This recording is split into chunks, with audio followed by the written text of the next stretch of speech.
If you want to learn how to gain insights you can act on and solve business problems with data, all while building a data-driven culture at your organization, sign up for Pragmatic Institute's new course, Data Science for Business Leaders. Find out more at pragmaticinstitute.com/data.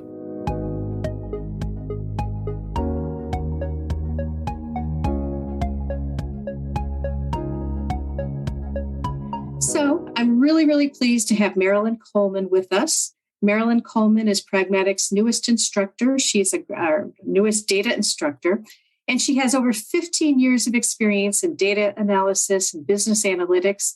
And she has a passion for empowering others to use data to organize and simplify what often appears to be chaotic and complex.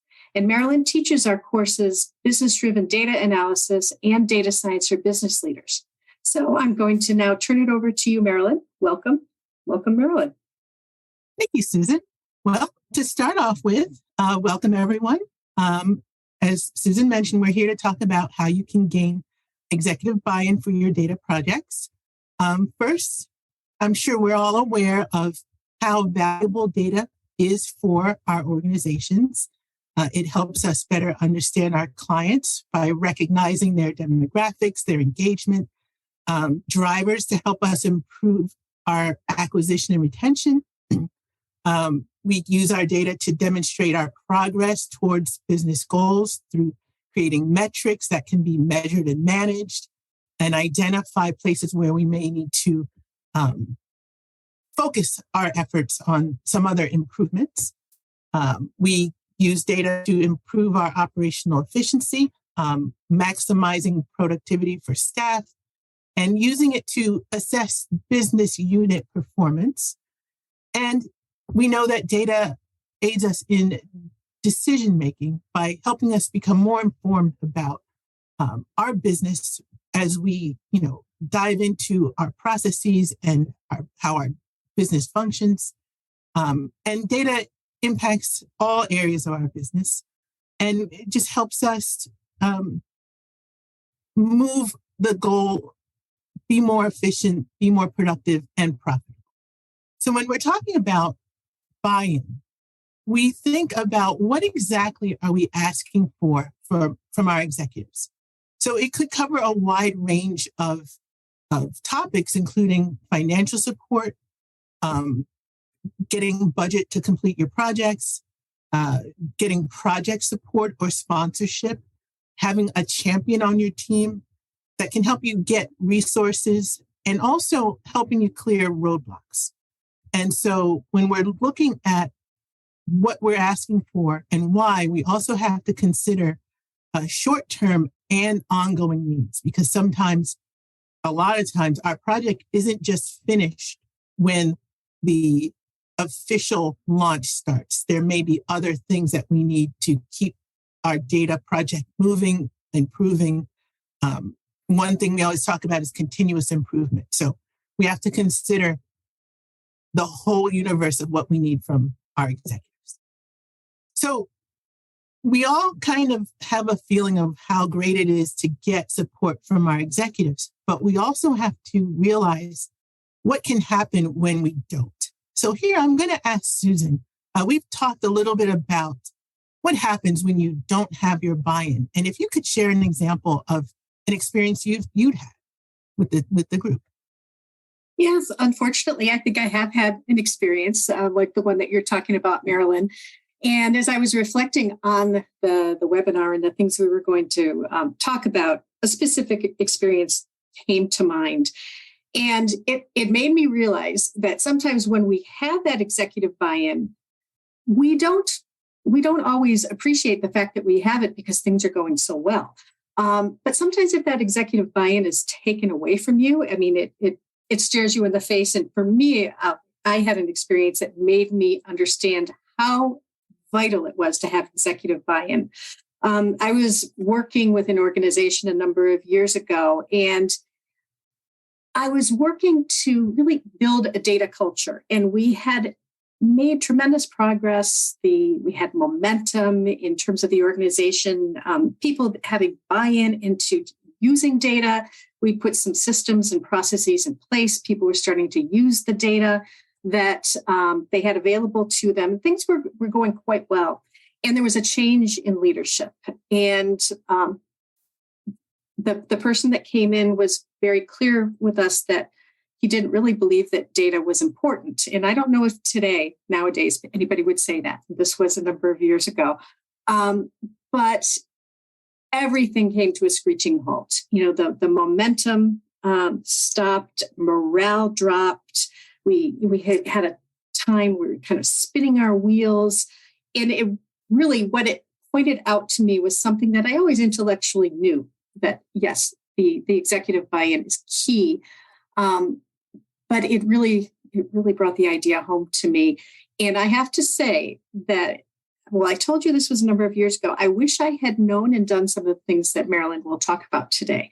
But it just underscored to me how vital it is to have the buy-in from the top, or from the person who can make things happen. So I can't wait for you to hear about some of the things Marilyn's going to suggest today.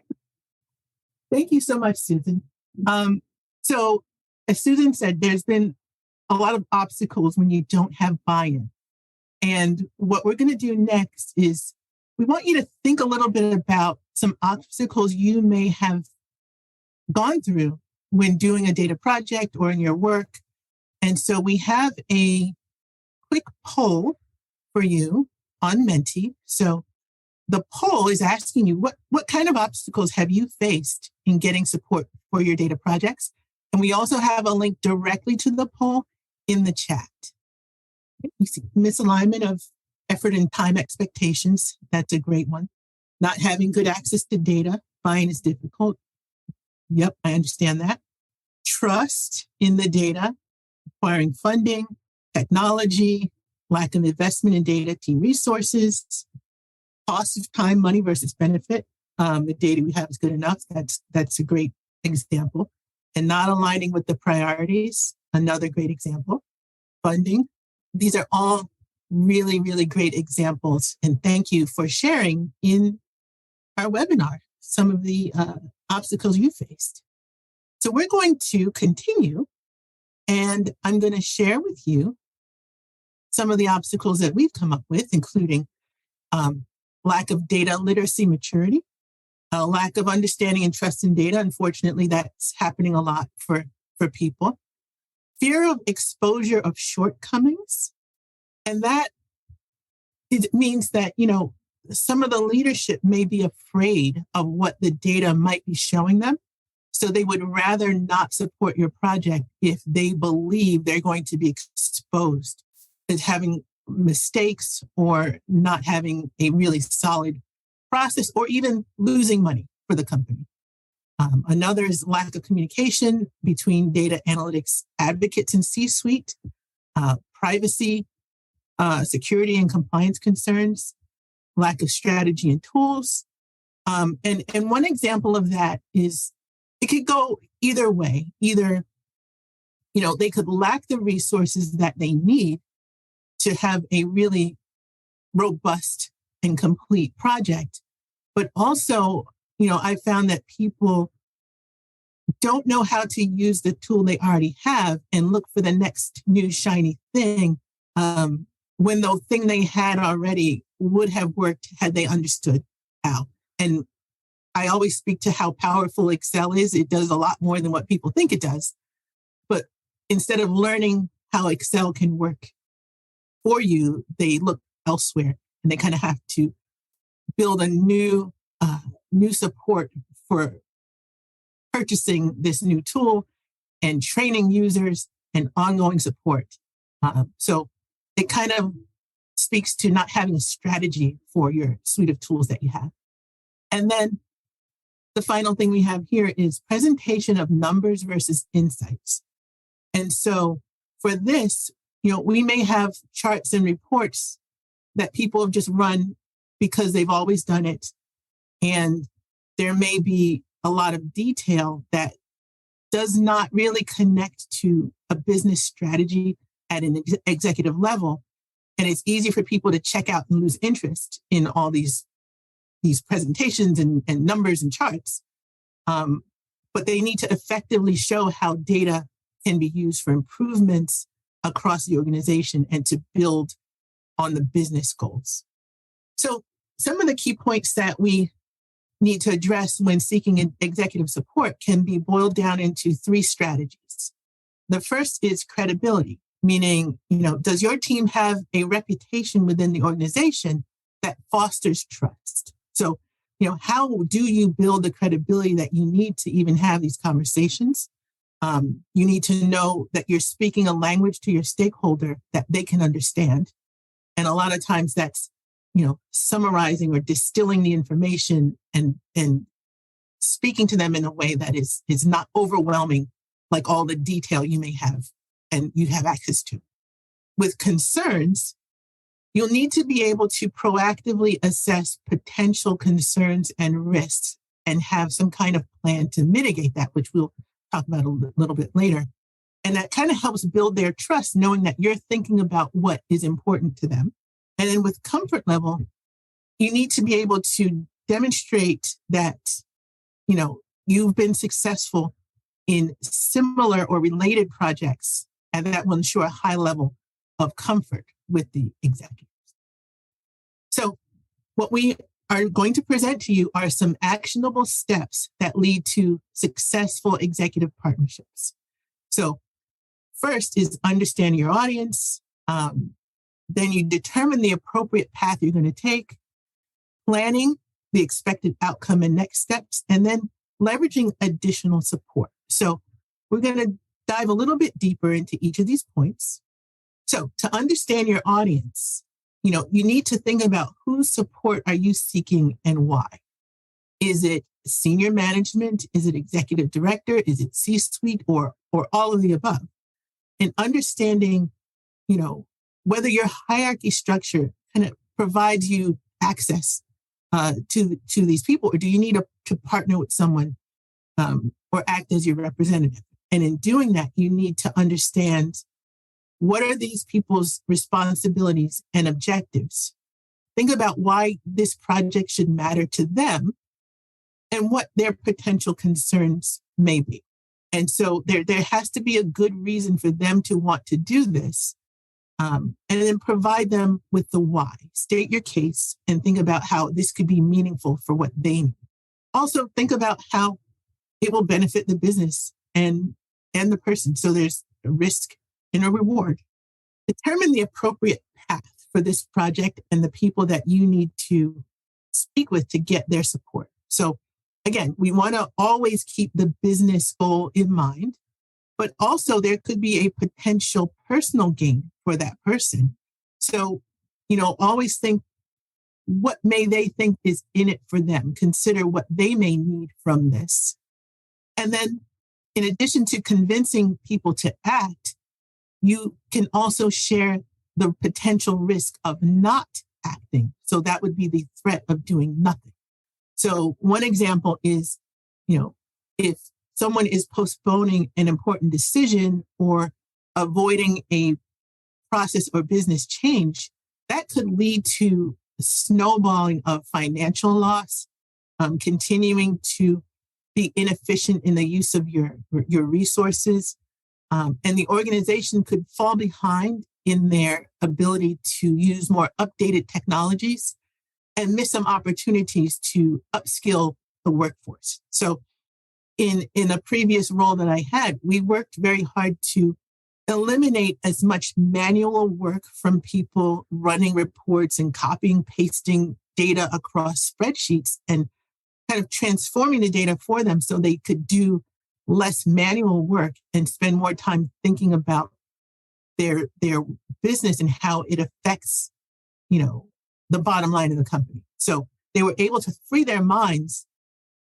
from a lot of mundane tasks and also spend more time thinking about how they could improve the work that they were doing. So if we didn't work on this project, there would still be dozens of people spending all day just copying and pasting out of Excel, and it would be a gross misuse of their talent and the resources. And this could be very closely related to a personal benefit of being seen as an innovative leader that can adapt easily to the changing business needs.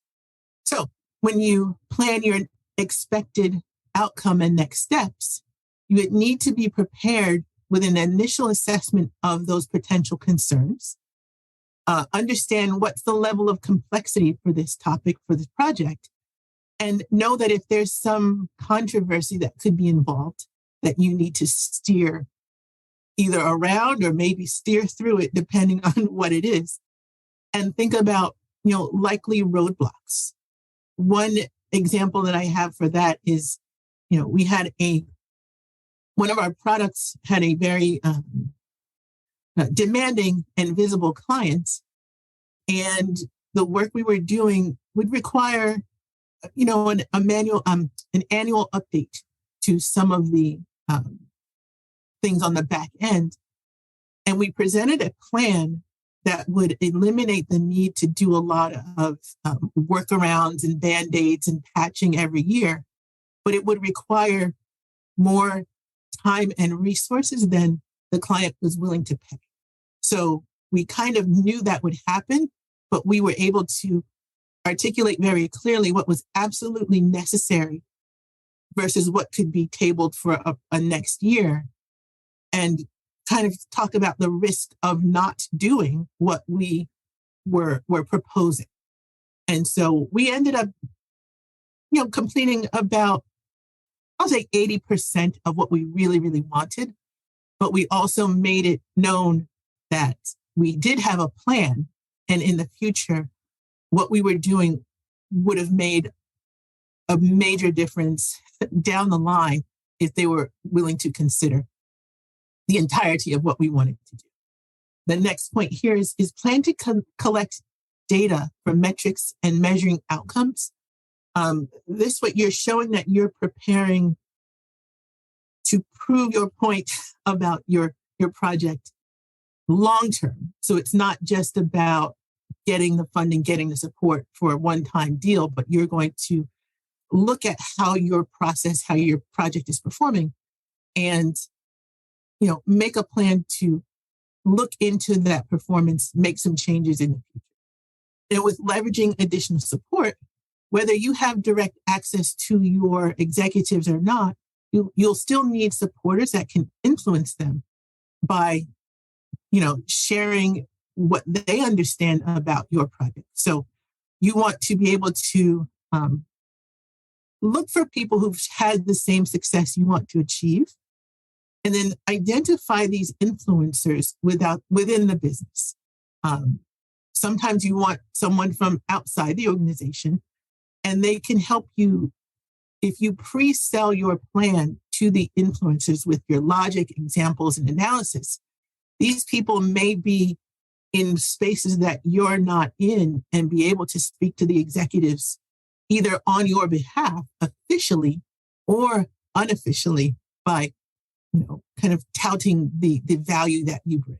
And your influencer can help you get assistance with example projects. They can help build consensus around the path forward that you should take. They may know others who've taken similar paths and been successful in the past. And your influencer should give you an honest assessment of your team's standing and credibility within the organization. They should also be familiar with the executive leadership and communication styles, and to help you translate and speak that same language. And they can also brief you on any political issues, office controversies, prior histories, risks. Sometimes we've heard of people trying to create something in one area that has already been tried and not been terribly successful in another area years before. And it's important that people gather these key influencers to kind of help them either decide whether they should move forward or understand what the issues were with prior similar projects before they try to present these to an executive and have suffer the same fate as a prior attempt. So preparation is key here. So you would want to plan in advance what you expect and what you want your next steps to be. So the most important thing is to prove that your plan is feasible, build a timeline, think of the contingencies and alternatives, and then note that the process is iterative. It's not necessarily a one-time presentation of what you want to do. It's thinking through as you talk to the executive, as you talk to your team, your influencers, you may need to make some adjustments. You may need to go through a cycle where you're thinking through how you're defining what your problem is, looking at what you have available, what resources, and you may need to adjust, have ongoing reviews, think of how you may need to adapt your plan based on your feedback that you're getting.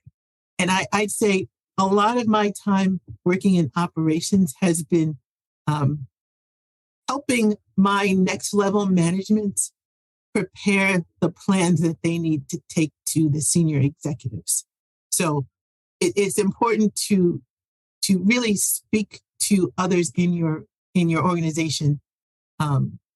One, because you could be helping each other, and two, having that repository in your mind of what has been happening and where you should go next with your next projects helps greatly in preparing and understanding what is feasible for you going forward. So there are a few different approaches you can take when seeking buy-in from your executives, and they range from less to more involved, depending on the strategy. So we're going to talk a little bit about, proactive, which is kind of getting ideas to the executive early in the start of the project, getting their input, getting their thoughts, and getting them involved as a co-owner. Involved will be more about their function during the project, acting as an involved party with varying levels of participation, depending on their role and expertise. And then reactive is more about how you would provide them with information proving that you are capable of doing this project. It does not have to be one or the other. It could be a combination of all of these things. And we'll see in more detail next what some of these examples are. So for a proactive approach, this can be giving them a heads up about what you want to do with your project before anything starts. It could be before getting approval, but just letting them be involved by kind of giving them the first look into what you want to do. Another is getting their input to help shape what you want to do with your project. So then they're feeling like their ownership is related to them actually, having contributed to building this project. And then ongoing updates. So as you're working through what your plan is, you keep them informed of what you're intending to do. And that gives them another opportunity to give you some feedback. So these tactics would be before you really start diving into doing the actual work. If they're going to be involved, then it provides them an opportunity to have an active seat at the table during the project. So even though this is, you would have gotten their buy-in by now, what you can do is, offer them the promise of involvement as part of your pitch for getting their buy-in. So you can have either them or someone they assign be a core team member who's actively participating hands-on throughout the project.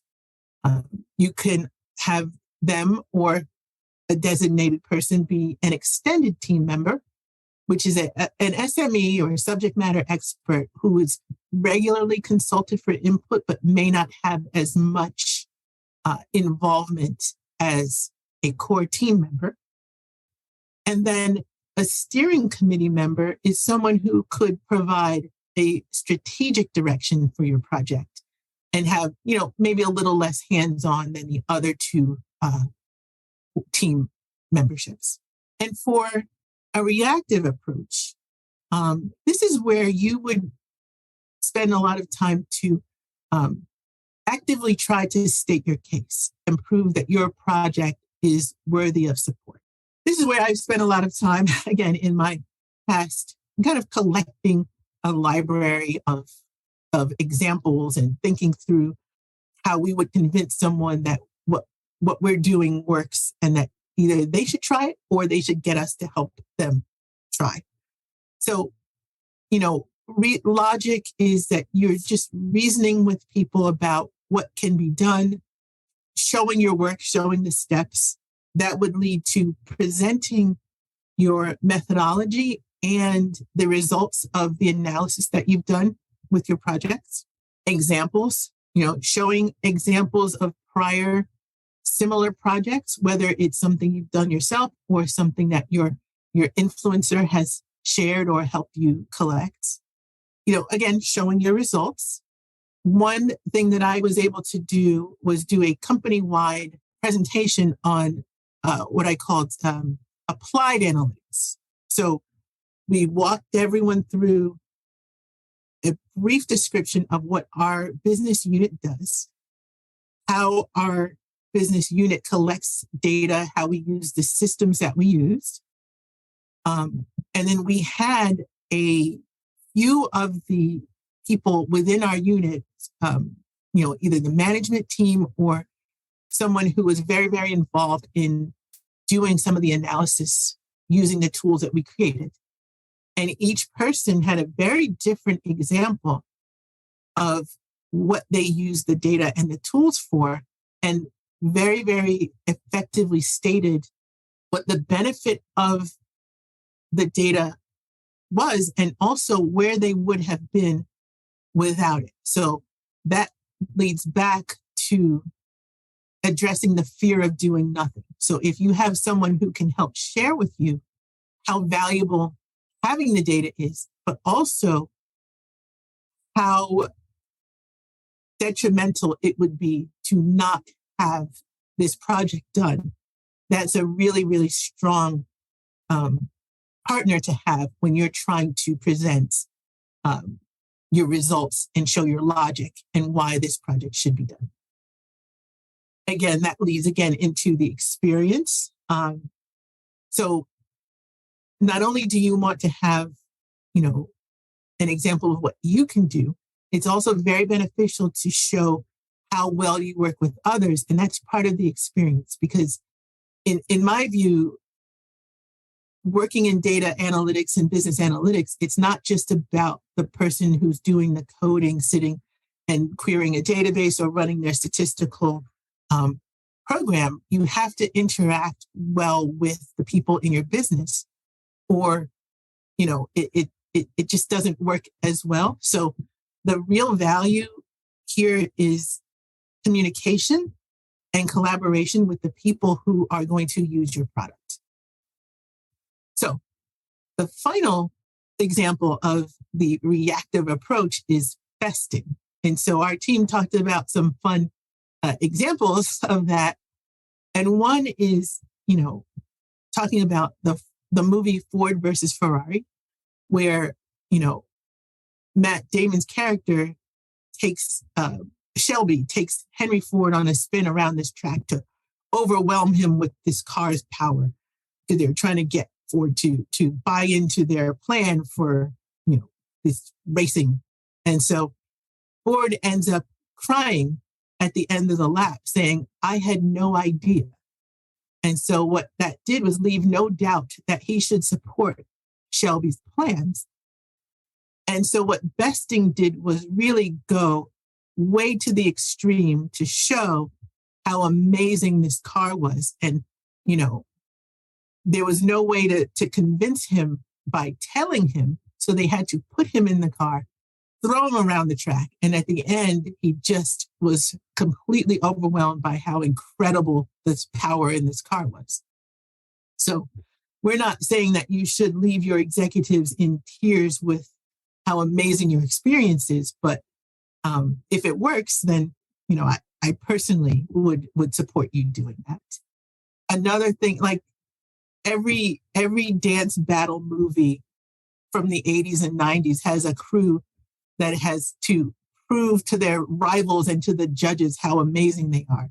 And in every one of these movies, they just overwhelm their competitors and their judges with their skills. So, besting doesn't have to be that extreme or ridiculous. But if you think of what is the absolute best thing you could do to leave no doubt in the mind of the person you are trying to connect with, get support from, then start at the top and then see how you can get that person to buy into your experience and your skill and your ability to do this project. So what you want to do is lead by example. So we talked about, ways you can demonstrate what you can do with certain examples. What you want to do is think of things that either you have done personally, your group, across the organization, similar projects. You may need to reach out to an external source. A lot of times, if you attend webinars, you may be able to connect with other people who do similar work. Find, groups perhaps in LinkedIn where you have a common goal, and maybe these people can help you get started with finding examples. They could tell you if they've been successful, any issues they may have had in their projects. If you have guest speakers come to your company, you can connect with them. So the external sources may be good in finding a different way to do something than what your organization is accustomed to as well. And then you may want to consider conducting a proof of concept, which is a smaller scale project that can help determine the feasibility of what you may want to do at a smaller scale. So in a past role, we've had people work with our IT department, and I've sat in on some of the projects that they've done where they have a vendor come in. Sometimes it could be Microsoft or some other technical vendor, and help set up the environment, provide training and tools and technical support. And we were assigned, again, a subject matter expert that could help work through the roadblocks, work through some of the issues we may have had without it being something that affected our production environment. It was kind of a safer way to experiment with some of the tools. Sometimes it was a new tool. Sometimes it was using an existing tool in a different way. And at the end of the proof of concept, they provided a report, very detailed about how the project went, what could have been done better or differently. And then you could use that to go forward with getting support, or know that maybe you may need to take a different path, but having that vendor and those experts be a part of that project, it lends a lot of credibility, and it helps you learn more about how to kick off an actual production project. So it's kind of done off, kind of away from all your production environment. So it's a really great learning experience if that's something that's appropriate for the kind of project that you want to do. And all of these choices require that you be prepared to assess the risk versus reward, talk about what issues could arise, how they were resolved, what could have been done differently. And that also will help build that credibility and confidence with the executives. And so what we have here is the data insights model for Pragmatic that is the foundation for our business-driven data analysis course that I teach, and I taught Susan. What this is, it's a clear process that guides you through your data projects.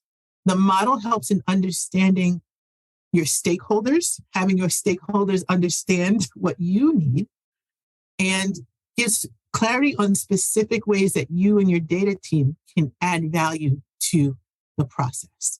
So the first phase is define, where you're focusing on clearly defining the business problem that you need to solve with data before you start working on it. So here you want to make sure that you and your stakeholders have a very, very clear understanding of where you want to start, and make sure you're speaking the same language and that you know before you go into analysis that you are on the same page.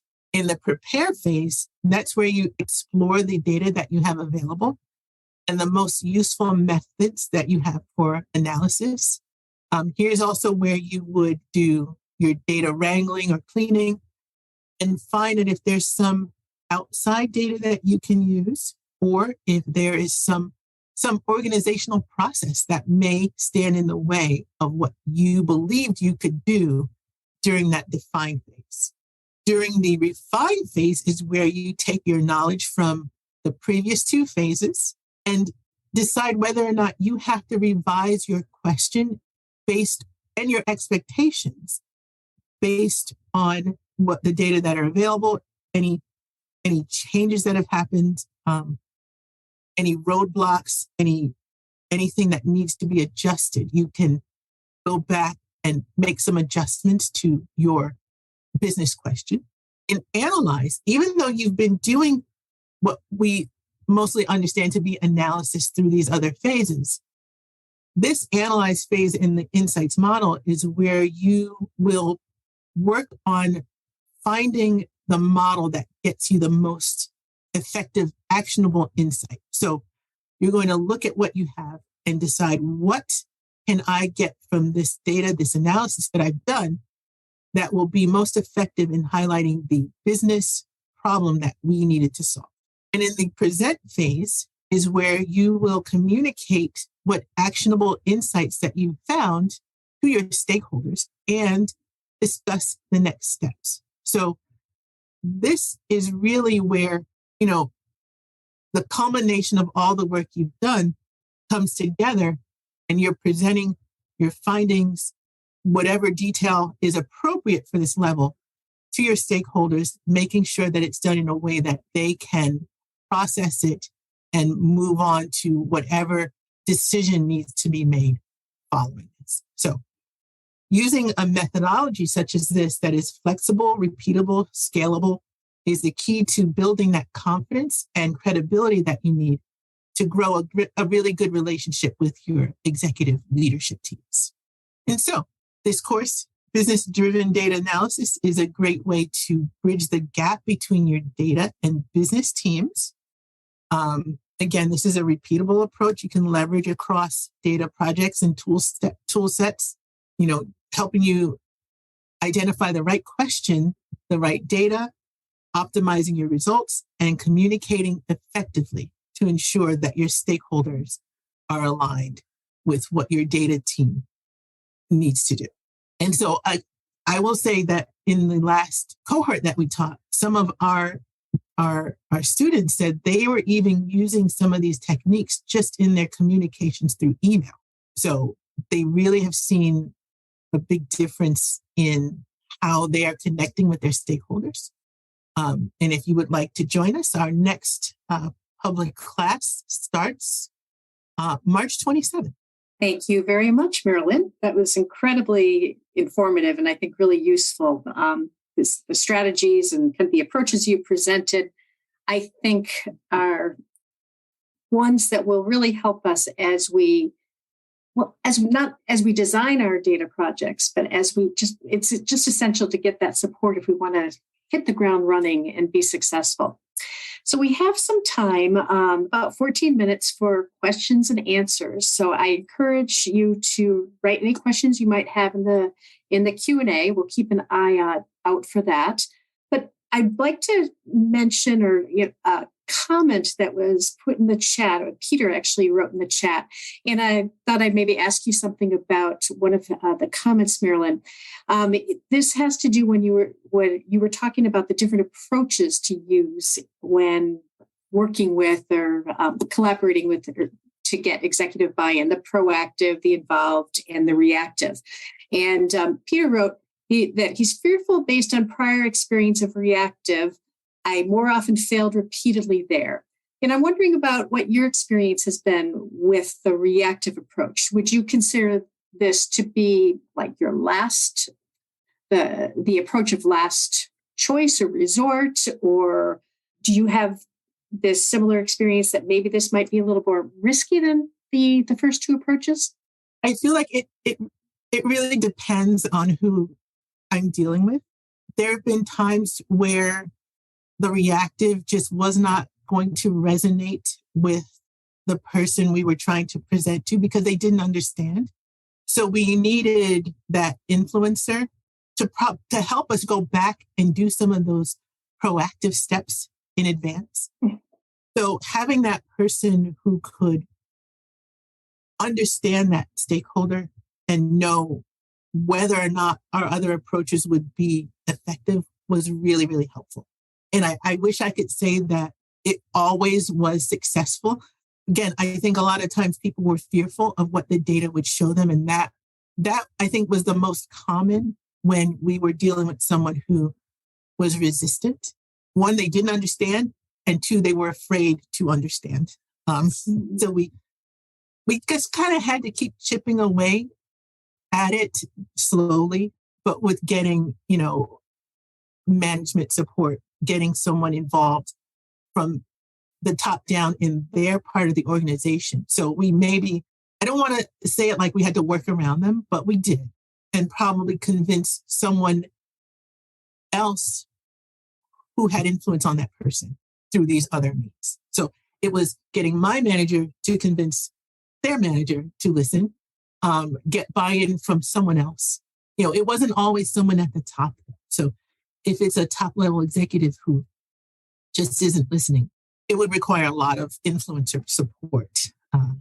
And it would take time to build that coalition with people who could kind of help you get to where that person may be a little more open to listen. I hope that was helpful. Yeah. I think it was very helpful. I mean, a lot of great points you made there. First you mentioned how it depends on the situation, so you need to consider the situation and the people that you're dealing with. Also the fact that time, it takes time depending on kind of the level of resistance and where things are. And from my experience, I agree with you about the importance or the usefulness of that influencer. I call them allies, and I agree they could be, kind of at the same level as you. They don't have to be at a higher level, but they can be so, so powerful. And I think just like all of us, sometimes the executive leader will hear something differently when it comes from someone else. That influencer might be saying the same thing exactly that you were, but maybe they hear it differently. And it's very, very useful. Yes. So thank you. I think I have another question. And that is, one challenge I've had in the past was the desire for the executive stakeholder to have a defined launch or delivery date for data projects, but they don't have the same consideration and generosity as they do with agile innovation projects. Have you ever seen that? And a follow-up question is, and how do you stretch their expectations to include more of an agile delivery? We worked a little bit with agile methodology near the end of my time at my last company. And it didn't always fit the way I wanted it to, because I was used to a lot of freedom. But if you had someone who was designated the agile expert, if there's a way to get that person to help you, I'd say build some of that language into what you want to do. I mean, it depends. I think what we've done is have a date for a launch, but try to make it known that the project doesn't just stop on the launch date because you're finding, potential issues, places for improvement. Users need training. Once you discover things in your data, that's where that iterative methodology comes in, is that the whole point of it is that you found some insight that changes your outlook on your business.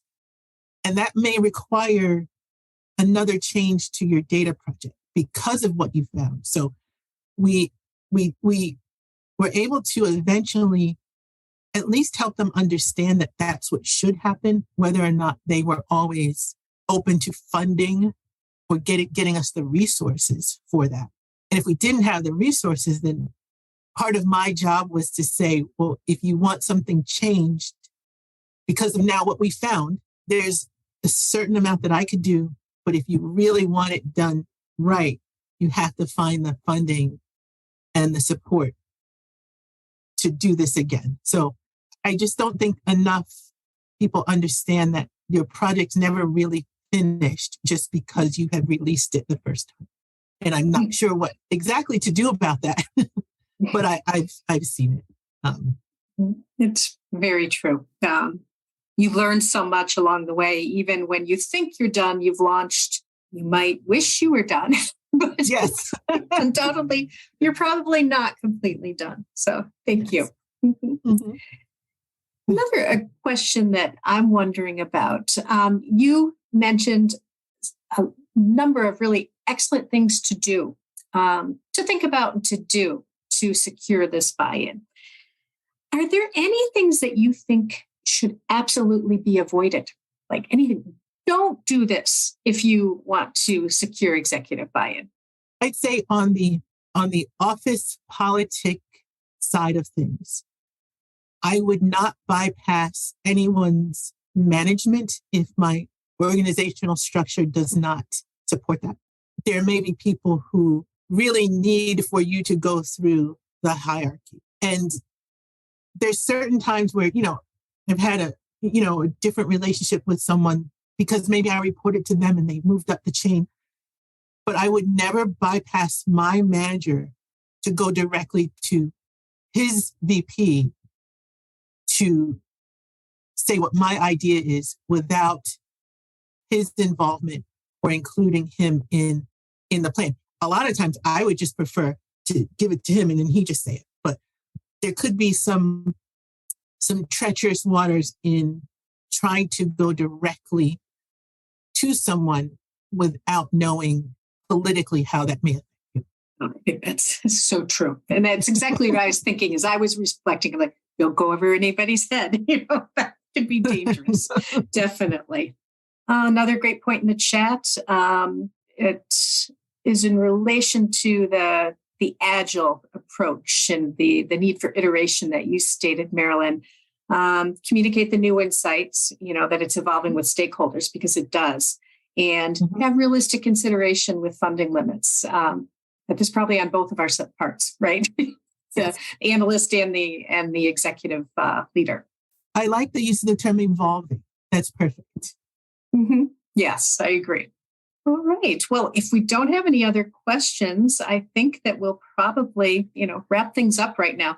Thank you very much, Marilyn, for your expertise, for sharing your experience. I hope for everybody who's attended today that this has been really useful for you. I think that the approaches and the steps that Marilyn outlined in great detail, I think they're very valuable for making sure that you have the planning and the forethought that is needed before you embark on a project, but as you're planning as well. And I think that if you follow these steps, you're much more likely to get executive buy-in than if you didn't follow these steps. So I encourage you to try what Marilyn has outlined for us today. So thank you very much. Have a good rest of your day.